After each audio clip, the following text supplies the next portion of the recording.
on this very.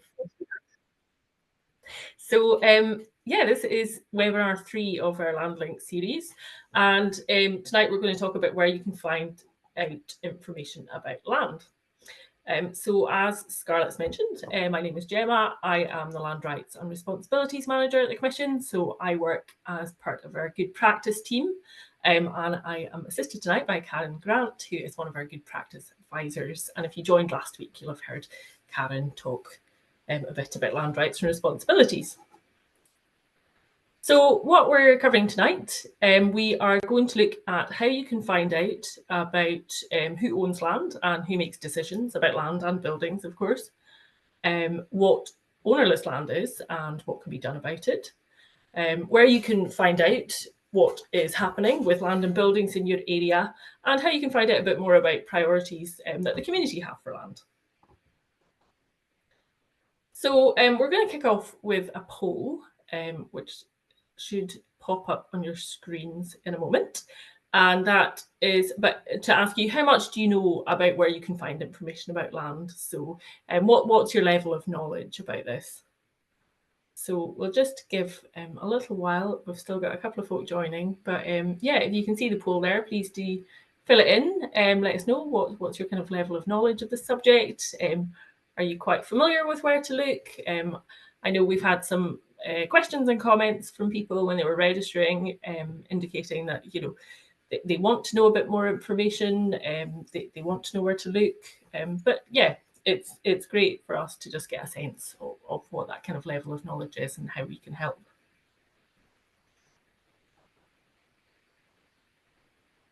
I'll just give that a couple of seconds and we'll see if we're okay. I think we'll move on then. Thanks so much for filling in that poll. And we'll move on to talk about why information about land is important. So the Land Rights and Responsibility Statement has 7 principles for the way that land is owned, used and managed in Scotland. And one of those principles is that there should be transparency about land ownership and decision making. And transparency of information and transparency about how decisions are made and who's making them are really important, because the way that land is owned and used and managed affects everybody, whether that is in relation to housing, leisure, work. Land plays a role in all different aspects of our life. And transparency is really important because it's something that underpins trust in the systems and the decisions that are being made. And knowing what's going on is really helpful for helping people to identify opportunities to work together. It helps foster joined up thinking about land, and helps to make sure that decisions are taking into account all of the different factors that they need to consider. It's also something that supports fair and inclusive land ownership and management. Transparency of information is really important in helping people to identify opportunities, to know what's going on, know about opportunities to get involved. So it's a really vital part of the land ownership system. And now we move on to the kind of more practical stuff. So where do you look if you want to know about who owns or manages land in your area, who's making decisions? Where do you start if you're playing property detective? So first on the list is the land registers. So in Scotland, they are managed by Registers of Scotland. They hold quite a number of registers, but I have mentioned a couple of the key ones here. So Scotlis is Scotland's Land Information Service, and that is an online register. So that's the more up-to-date register of land. Now you can go on that website and have a look. I'm sure you're like me, and when you first go on, you'll pop in your own postcode and you want to see your own house and figure out what's going on in your local area. But you can actually look up lots of different addresses. You will get some information included on that site, just initially the date of the last sale or transfer of the land or buildings, and sometimes a price associated with that. But you can also log in and purchase titles, and this is quite a useful way of, particularly if you're a community organisation, you're thinking about what assets you might want to buy in your area, you can look up information and find a bit more on Scotlis. But of course, that is for newer titles, and some things might not have changed hands for quite a number of years and might still sit on the Register of Saycenes. So this is quite an old register, and it is something you can get copies of titles from, and Registers of Scotland can help you with that. But they are a bit older. It's paper-based, so it involves a bit of work, so it costs a little bit more to get copies of titles from the Saycenes. But they can be really, really interesting to look at if you want a bit more information about land. The Saycenes titles will show you all of the different transfers that have taken place over the years. And some of them can get pretty lengthy, where you've had a larger estate that's been broken up, where lots of little bits of land have been sold over the years. The titles can run to pages and pages of information. So that's a really good starting point, actually. If you want some solid information, want the real details about who owns land, it's a good place to look. There is also a crofting register. And so the crofting register is a bit newer. And is overseen by the Crofting Commission. But when a crofter goes through a trigger event, so something like they're assigning their croft or selling it, then there is a requirement that that croft has to be registered. So it's another map-based register like ScotList, where you can see outlines and boundaries, see titles, see connected properties. So if you are in one of the crofting counties, it's quite a useful resource and worth checking out just for interest. There is also another register that's, again, much newer, but came into force over the last couple of years, and that is the Register of Controlled Interests in Land. And so it is a bit different to the other registers in that it doesn't set out who the owner of land is, but it does set out who, or well, it might not, but it sets out who is making the decisions about the land ultimately, and where those decisions being made. If it isn't the person who owns the land, if there's somebody else with a significant influence over what's going on, then there may be an entry on the Register of Controlled Interests that you can check. And again, that is something that sits with Registers of Scotland. And we've then got a couple more websites that you can check out for a bit of information if you're searching for a little bit more and you've got details about an address or you kind of know the area you're looking in. The Scottish Assessors Association holds the valuation role. So that holds information about things like council tax banding and rates values of commercial properties. So it's another really, really useful resource. And the Who Owns Scotland website is a fantastic, fantastic source of information. It is subscription-based, so you have to pay to join it, but that is based on work by Andy Whiteman to put together information about who owns land across Scotland. And finally, relevant authorities are on the list. So this is the likes of local authorities, public bodies, regulators, who will hold certain information about land because they have certain responsibilities in the roles that they have. It's worth having a search on their website, having a bit of a look, trying to see what information they have about the areas you're looking at.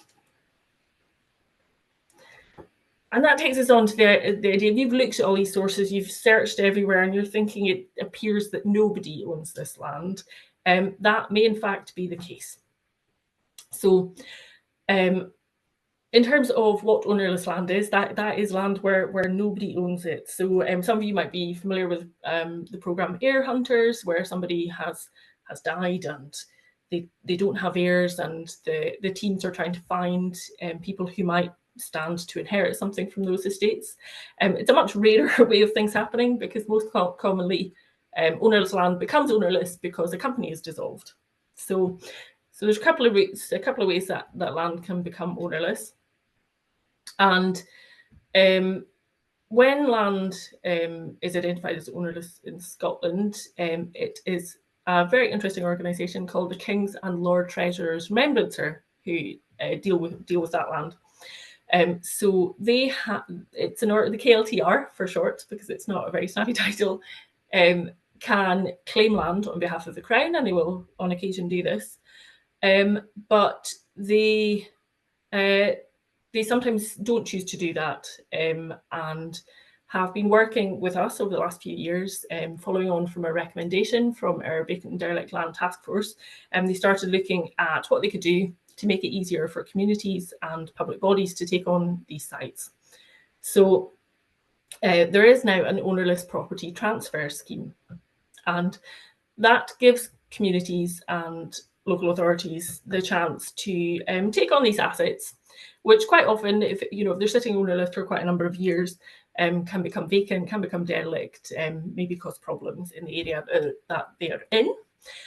So the OPTS scheme gives communities and local authorities a chance to put in an application to purchase the site on a cost recovery basis, and that means that they can take on ownership, do something positive with the site, and it's a really interesting scheme and worth looking at the KLTR website. They do actually have a full list published now of applications that are going through, and the applications that have already been considered through the pilot scheme, which was run with some stakeholders. And Scarlett is very helpfully popping links to some of these things into the chat. So if you do want to check them out, do open them in another tab and check them out this evening. And that takes us on. So we've thought about who owns land and what of it is ownerless. But then how else might you find out about what's happening with land in your area? So there are lots of different ways, really, lots of places to look and things you might want to search for. First of all, is if you're aware of landowners in your area, if you know who they are, you might want to check out their websites if they have them, or their social media. Some landowners are part of local forums, they might come along to the community council, or kind of publish information, publish newsletters about what they're doing. But some landowners might not.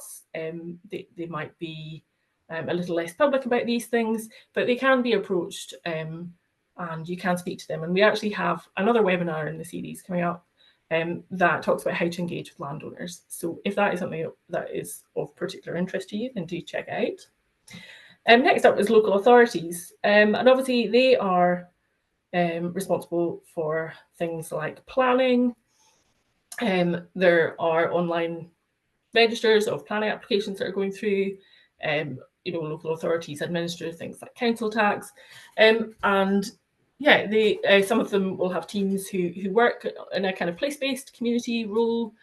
So always worth checking out what information they hold, or if there's anyone at your local authority that you can speak to. In terms of designations, you can check out the NatureScot website. They've got registers and plans for things like SSSIs. Historic Environment Scotland have some useful information about historic and heritage assets. So it's where there is a designation, it's an area where you are likely to find a little bit more information about what that designation is, what it means, and in some cases, you're going to find what the management plan is, what people want to do with the land. Coming on to local development plans. So this is these are held by local authorities, but local development plans set out kind of zoning for different areas of land. So that's something that's worth paying attention to. They are developed on a kind of regular rolling basis. Local authorities will have calls for sites. There will be sites that have been designated for green space, for housing, for commercial purposes, and you can check those out for different kinds of villages, different areas, and find out what a proposed use for land, what a future intended use for land will be. And these link in somewhat with community plans. So some of you might have participated in creating plans for your own communities, either local place plans, which have come in through the planning bill, or other kinds of development plans, strategies, visions for the future. And the best place to find these is usually from the community organisation themselves, either from their websites or from their social media. But they are really useful ways to find out what other people in the community want. They're generally created with lots of engagement, lots of input from local people. So it's a really good way of getting a gauge of what people's priorities and needs are in an area. I've touched on vacant and derelict land already, and there is actually a register of vacant and derelict land. It is specifically for sites that are over 0.1 hectares. So it is created or published every year by the Scottish Government based on information that's provided by local authorities.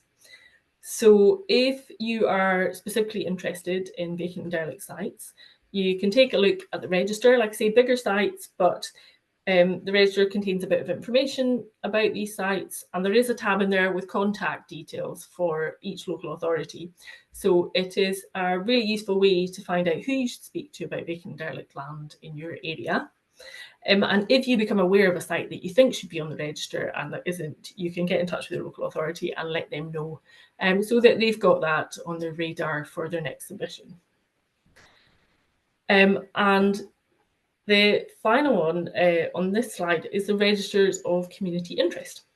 So there are actually a few of these, and they set out different community interests in land. And that's where communities have registered a community right to buy, so a Part 2 right to buy, to say that they would like the opportunity to purchase a piece of land should it come up for sale. And there are registers for Part 3A, which is for abandoned, neglected and detrimental land, and Part 5, which is the right to buy for sustainable development. So those registers will show you where there are existing applications or existing registered rights from communities who want to do something about land. And when communities apply for these registrations, they have to provide information about their plans, about their intentions for the land, and they are all available on each entry on the register. You can see more details, bit of correspondence, the applications that have gone in. And some of you, I'm aware we've got a mix of folk on the call tonight, and so we've got some good community representation, but also people who work with landowners or who own land. So you might be interested in where would you find out about the community's priorities and what the community wants to do. So I did touch in the last slide on community plans and strategies. So some of you will live in areas where you've got a development trust, and the Development Trusts Association for Scotland is a membership organisation for development trusts. They've got a list of their members on their website, so you can always look at your area there to find out if you don't already know. And the development trust might have those plans available on their website, or might be able to provide them if you make contact with them. Local place plans, I've touched on a little bit, so they come in with the planning bill. And this is an opportunity for communities to put together a plan that looks at how land and buildings in their local area are used, how the place works for communities, and the local authorities have to have regard to local place plans when they are creating their own local development plans. So it's a more formal way, I guess, a useful way for communities to kind of have a say in their needs and priorities in terms of land and place when it comes to the local development plan. So community bodies themselves, I've mentioned development trusts, but there can be other bodies, sometimes communities of interest in the area. It's worth having a look. Obviously, websites are a big undertaking for anyone to manage. So social media and Facebook in particular are really helpful for finding out if there are local groups. And similarly with local council, community councils, you will get a list of community councils from your local authority. There are well over 1,000 community councils in Scotland, covering lots of different areas. And so some of them will be quite active, have a bit of an online presence, be very public in how they're meeting, but they are run by volunteers. So, it's not always possible to get that information out there, but with community councils, you should be able to get that information from your local authority, and you can attend meetings in the areas that you live in.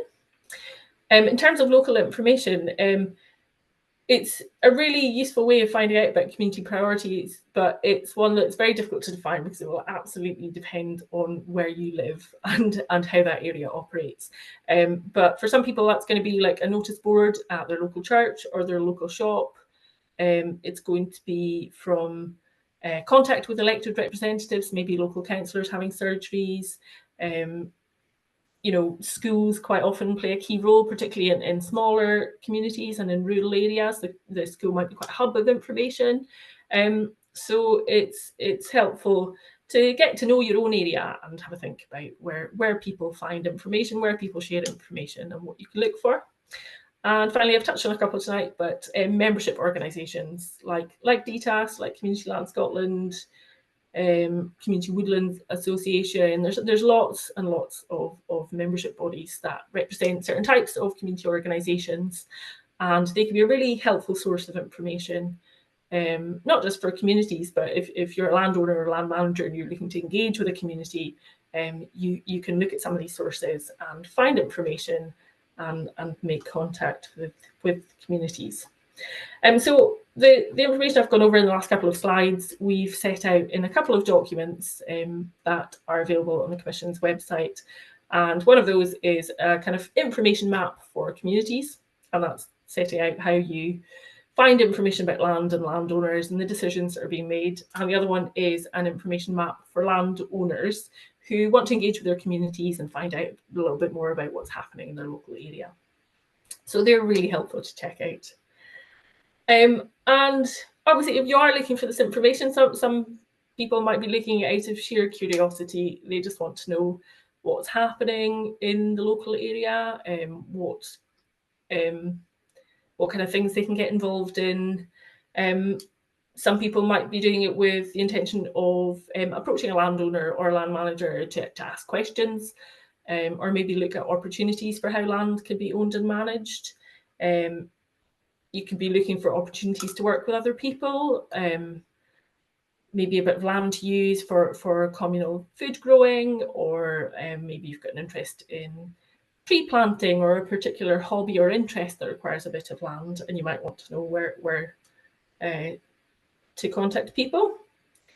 You could be looking for information to help you respond to a consultation or a comment on a planning application, and so that's quite a common reason for looking at what else is going on. Or you can take the information you find and use that to get involved with your community, get involved with a group, or maybe start volunteering in your local area. So how we can help at Commission, I have mentioned already that we've got some resources, some information maps, and we also have protocols which are based on our land rights and responsibility statement and the principles that sets out. And we have guidance and case studies for a bit of inspiration and practical support, and the route maps that I've mentioned. So we have these resources that can help you if you're doing your own research, you're looking for a bit more information, or you want to know what reasonable expectations are around land ownership and management. That's where you look. You can also approach the Good Practice team for advice on specific cases, and you can see us on the slide there. So that's if you are facing a situation that doesn't align with the expectations that we've set out in the protocols, and you think there is something that we could do that would help resolve that situation, then we are really interested in hearing from you, and we'll make a judgment on whether we think we can help, if there's anything we can do, or anywhere we can signpost you to where you could get more help. Then yeah, do get in touch with us. And we also, along with colleagues in the policy team and sometimes guest bloggers, we write blogs and reports, and so you can get those on our website anytime you want. And as I've mentioned already, we have some future webinars coming up. So there are more topics. They are being recorded and popped online, so you can watch them back if you want. But they're really great to join live because you get a chance to ask questions, maybe ask about specific things that you are curious about, that you need a bit of help with. So do consider that if the topic that's being covered is of particular interest to you.